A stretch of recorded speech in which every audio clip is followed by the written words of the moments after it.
Hello,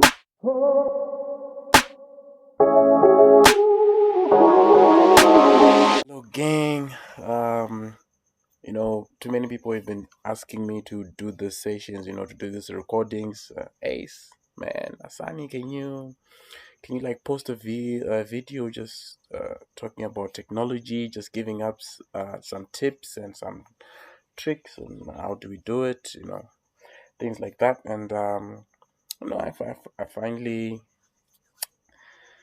yeah, we're finally doing it, guys. We're finally doing it. Of course, it depends on the number of views that I'm going to get for this particular video, but hopefully, it's going to be great. And I'm not going to be showing my face for the, for the couple of videos. Hopefully, in the future, I can buy better equipment, and we can, you know, we can do this at full scale. But for now, let's talk about the elephant in the room. We're going to be talking about AI. Is it hype or is it just a fallacy? Um, too many people have been asking me questions regarding this. Like, what is AI? What is AI? You take for granted how many people don't really understand what this is. What actually is AI and how is it beneficial to us as Africans, especially. So yeah, so most of these videos are going to be targeted for Africans, but again, like for any software developer, coming from the roots, like you know, you don't have like you don't have like the resources that other developers like in first world countries have. So I'm going to be I'm going to try to incorporate us into that conversation also. But of course, anyone can see this video and can get one or two takeaways from it. So I'm going to be starting simple. Today we're just going to be looking at discussing on um, the importance of AI and why we should, as Africans, of course, you know, start learning it now. In fact, as anyone who is anyone should just start learning AI, especially if you are in the field of uh, software development, or you are a consultant. You're an IT consultant. And again, guys, sorry, you're going to see a lot of these IDM pop-ups. I'll try to edit them out, but you're going to be seeing a lot of those. Anyway, anyway, let's get into it. So China released DeepSeek, this crazy model that they released. But you know what? Before we talk about all of that, we're just going to let, let's step back. Let's step back a moment and let's talk about AI. What actually is it? You know, so AI obviously stands for artificial intelligence. That's just what it stands for. It just stands for artificial intelligence. So essentially, this is where you make a computer do stuff that a human would most likely do. So that's what AI is, and in its simplest form, that's what it is, right? So the second question now becomes how how do we get AI? How do we get a computer to do what things that a human can do, and what actually do I mean that things that a human can do? So the most simplest way that you can envision AI is to say, we are trying to replicate a human being. We are trying to make something that can think for itself. That's just it. So we're just trying to make something that is actually smart, that can think for itself. Because most often, all the things that you see on a computer are things that smart developers, such as myself, or the ones that Mark Zuckerberg, EDC, or the other ones, or those Sam Altman, EDC, what they tell their computers to do. That's AI. And that's usually what we get with computers, like smart applications like the one I'm using right now, etc. All of those applications, somebody actually wrote something, or gave them instructions for them to act that way. right? But now with AI, we're trying to make something that can actually reason. Like for example, if you open your chat GPT and you tell it, hello chat, what's up? And then it responds, I'm fine. How are you? Things like those.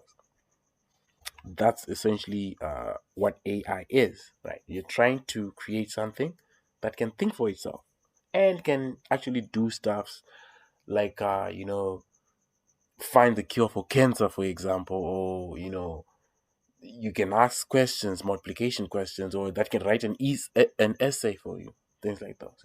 That's AI on its simplest terms. So the so how do we reach those? So there are a couple of ways that we should learn, like LLM, you know, you know. So LLM just stands for large language models. That's what it means. So the L is for large, the other L is for language, and the M is for models. That's you know that's it's not anything fancy as such. So LLM just stands for large language models. That's what it stands for. So these are essentially, just think of it as you know these are essentially uh, smart things. We'll call them things for now. Smart things, that can allow a computer to be intelligent, you know, to replicate reasoning, to replicate reasoning. That's what LLM is, right? So just think of it like this: you want your computer to write an essay for you, right? So how do we make a computer be able to write an essay, right? Very simple. We show it loads and loads and loads and loads and loads of essays that have been written before, right?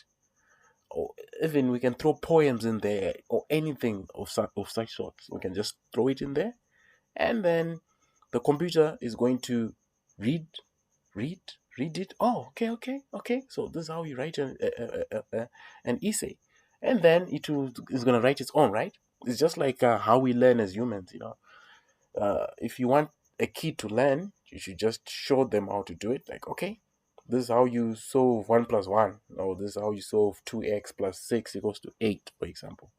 Right? You show them this is the formula, this is how you do it. Or you show it this is how you do it, right? Once it gets the formula, the kid can then use that formula to solve other problems, right? That's just what an LLM is. So an LLM is a model. So let's just call it a model. So the M is for model, it stands for model, right? So M stands for model. It's a model, right? So a model is just equated to a formula, right? So it's just a model, it's like a formula, right? On when I get this, how do I get an output out of an input? That's just what we're saying here, right? So that's what I'm saying. So when we say LLM now, we just mean that it's very big, like the amount of data that took to train that model to come up with the best formula that can tell a computer how to write essay, for example, was so large that it has so many words, it's so many characters, it's so large. It has been trained with massive amounts of data, probably all the data that the internet has, right? That's just essentially what we're saying. Right. So we now know what an LLM is. We now know what AI is, right? So the next question is, great, Asani, we've understood this LLM thing, this AI thing, but still I don't see the benefits of this. What are the benefits of this? What's the hype for? You know, because as Africans, I know us as Africans, we need something that we can see results there and there. I think I can equate this to, like, when the internet came to being. When the internet came to being, the West was like, they jumped over it, they hyped it, and it was the rage those days. But Africans were like, what's this? We don't need this. We came to the party late. So with any new innovation, you don't expect it to generate wealth and money now. You know, think about the future. When internet came in, you know, nobody was in the space. The companies in America and in the Western countries started adopting applications, creating applications in it. Silicon Valley came to being. You know, think it was the rage on those days, and some of the most richest companies, Facebook, say Google, LLC, Alphabet, you know, all of those companies literally were born on the internet. So literally, and these are some of the biggest, richest companies in the whole wide world. So so it's not a fallacy that the people are saying, let's go on the. Of course, it might be overhyped. Of course, it's going to be overhyped. People are going to say crazy stuff that isn't true. Like AI is going to be doing this. AI is going to be taking my job. No, no, it's not true. Not yet. Not yet. Calm down. Right? We are still we are not yet there. Right? So the word that they are looking for is AGI. So AGI is when we reach AGI is when computers are so intelligent that they can now do anything. They can now literally do anything. They are just like humans now. You know, reach the Terminator levels, of AI, but we're not yet there, and we're not going to be there for a very, very long time. Um, of course, there might be predictions out there, but again, you must be critical about those things because those are people that are getting billions out of selling you AI. So sometimes they might not be as honest to you, right?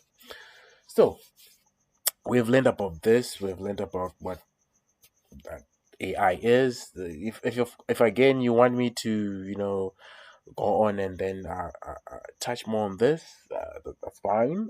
But basically, I think that's for now. Just as a basic understanding, I think you understand what AI is. So let's talk about these large language models we're seeing here. So on those large language models, like again, as I said, they're like your chat GPT that you use on every day. Like you go there, you ask it, yo, where can I get groceries? Yo, you know, like if you're stupid like me, what does is AM evening or is it afternoon? Things like those. So you can get all that information using large language models, and you can do it a lot with large language models here. So for those large language models, we have the biggest one, which is ChatGPT, of course, which yeah, it's free if you want to like query it for certain messages, etc. Just ask it basic things, right? But then there are paid versions. Like the biggest one is $200 per month.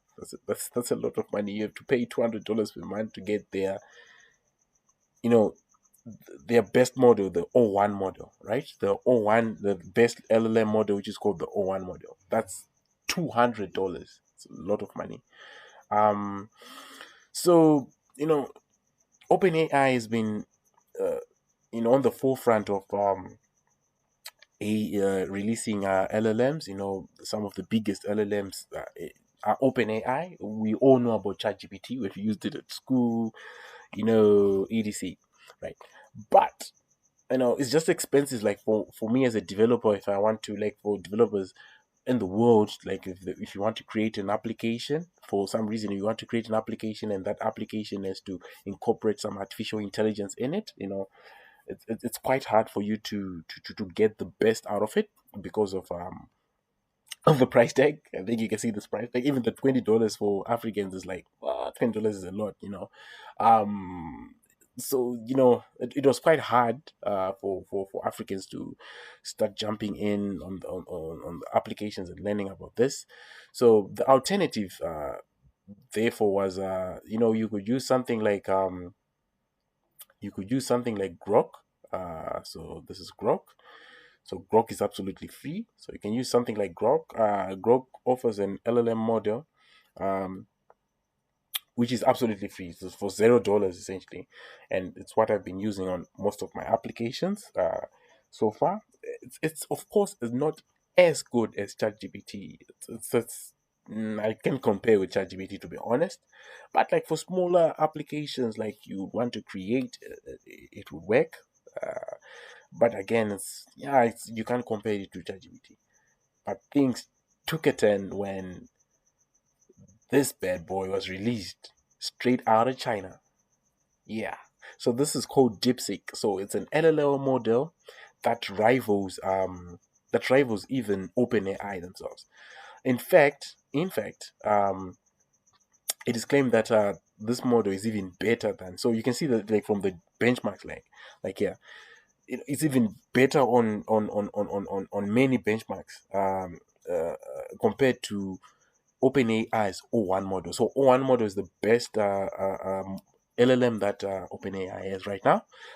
So DeepSeek's R1 just you see it either it blasted on some of these, or it's not far behind, but so far is the best model, and it's been and then the pricing for this model is just crazy. The pricing for this model is just crazy. So this model costs like literally less than a dollar. So it's almost $2, like $3. Imagine what you're paying $200 for. China is selling it for, and with the same like $3. That's just, man, that just blew my mind. That's just crazy. It's just crazy to think. So this is a call for all Africans to say, we need to, using the things like these models. We need to jump on. We need to learn about AI. I think it's going to be, it's the golden age that we got when internet came to being is the same golden age that is going to be brought by AI. I think most of the business applications that are going to be created will start using and utilizing AI. Things like self-driving cars, for example. We've seen it in self-driving cars now. We are also seeing it in boats, right? There are many areas like in Africa that we can implement this, like many areas that we can implement AI in. I'll show you some of the applications that I've been building using AI, and some of the ideas that I'm getting to use AI. you know um so it's really crazy to see that this price, like $3, $5, you can get this DeepSeek as a model as compared to OpenAI. And the other crazy thing is that all of this is open source. So when we say open source, it just means that this model, you can actually see the code for this model. You can actually download it on your own PC, right? So to download these models, we as AI engineers, as developers, we use something called Olama. So Olamo is think of it as like application that allows you to download models. So you can get like the Llama 3.3, which is a model that was built by Facebook, which is free. Mistral, uh, Phi, or DeepSeek R1, of course, definitely DeepSeek R1. So you can download Olamo, and then you can just open your terminal, right? Open your terminal. Once you've opened your terminal, you can go and say Olamo, Olama. Sorry, you can go Olama, and then you can pull a model. So you can go and say Olama, and then pull, and then you can pull a model of your choosing. So I can go here and say Olama pull, and then I can say the name of the model that I want to pull, so that I can run it locally on my own machine, right? So yeah, it's really crazy. So and you can see that there is no open AI here, because their models are locked. They call themselves open AI, but they're actually closed. It's a closed model, right? It's proprietary software. But with DeepSeek is absolutely free. So with DeepSeek you can just get it. So you can, any model that you want. You can get even the bigger one, the 404 GB one, the 671B, you know, or you can get the 14B for 9 GB. So you just copy this command, and then go on your terminal, and then take it from there with with Olama, right? And it's really really crazy, really crazy what is going on here. So if I haven't convinced you to get on the AI hype train now, I'll show you an example of an application that I've been working on quite recently. So I've been working on an application called Automata. So it's a Django application. So when I say Django, it just uses Python as its backend. So the application is really easy. It goes over job sites, right? Like Indeed and Vacancy Mail, for example. If you're in Zimbabwe, Vacancy Mail, it gets the jobs. Like for example, these are the jobs, and what company has advertised the job. What is the date? What is the deadline? When was it scrapped? And what's the deadline for the job? What's the email? What's the link? It gets all that information. Is there a phone number there that you can contact, right? Once it gets all this information, what the system does now is it creates applications for any applicant that is in the system. Like for example, yeah, I'm an applicant here in the system, and then it goes through what it goes through each and every what each and every each and every job, and then applies on your behalf. So for example, if I open one of the applications here that is generated for me, I can see that just make sure that I'm going to mask my phone number. Yeah, like that. So you see, it's this is the job that it's applying for, and I'm the applicant, and this is the email that it just wrote. So this email was all written by AI. I didn't write this email. So it's going to just so this application automata is just going to go there in the wild, look for jobs, then compare, like say, okay, is this job relevant for you depending on your results, etc. We can even use AI for that. For example, I haven't in here just say, you just pick like a area that you want, and then the application will just check if that area matches your what if this job's area matches the area that you've selected, right? And then it will just apply the job for you, right? So it will create a tailor-made email for you, right? Pretending to be you, actually, with your name, your qualifications, and your skills, and to send the email to the what? To the employer. Very simple automation, of course, very simple automation, but this is just a small application, right? And this is the entire code base. This is the code for generating the email. That's it. So here I'm obviously using Grok. So I'm using Grok to do this. So I'm using in Grok with my Grok API key again. To get Grok is simply just you can just search for Grok with a Q, right? So this is free. This API is absolutely free. Thank you, Elon Musk. Thanks to the richest man on the planet, right? So it's free to up to a certain extent, of course. So you can get it here. So you can get it here. You can just search Grok, and then you can open the dev console, and then get your API key, and then you're good to go. I'm not sure what it's saying. I'm blocked here. I'm not sure why. Yeah, but you can visit Grok, and then you can get it here, right? Great. Yeah, so that's it. So you see, and coding it is very very simple. Yeah, I'm just saying here, I'm just giving like generate these emails. What I'm saying, I'm just saying you are an assistant that writes emails for a candidate applying for a job. The candidate is applying for a job at company. I'll just whenever I run this function, it will just say, this is the company that we're applying to. Like the job title is title, the candidate's name is candidate, etc., and all the information, and to then generate the email tailored for that particular job. So that's all we're doing, and those are the benefits of AI. Of course, there are main applications that you can use it for.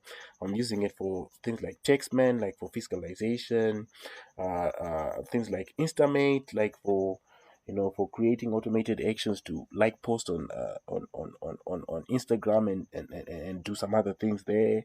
There's a lot where you can there's lots you can use it on. Recently there was a project I want to start for creating something like 3CX, like that. So 3CX is a platform for uh, uh, it's a VoIP platform, right? So I wanted to create like a VoIP platform. But in addition to that, like, there's like this huge plugin that you can use as a call center agent. So instead of people like like for example, if you call Econet, somebody answers the phone and then they give you a ticket, etc. They hear your query, they can solve it there, they solve it, or they give you the internet. Imagine if it's just AI, AI responding at the other end, and then if it can solve your query, it guides you through it, it solves the query, or it can escalate the issue to as a ticket, like to developers or IT help desk, admins, etc. Things like that. That'll be my next project that I'll be using AI. And of course, you can then use this with you can then scale it to companies where they an actual business application where maybe a company can't afford to have like a support desk, for example. You can then just create a support desk that can then help those people, something like that. That'll be a good idea, and we'll see if this video gets more enough likes. We will try to build it together on the channel. So thank you guys. Thank you very much.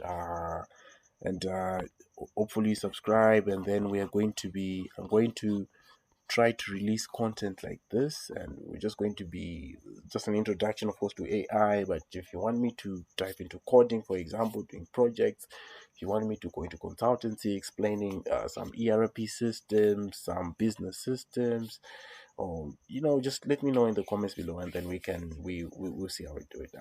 Cheers, guys. Thanks.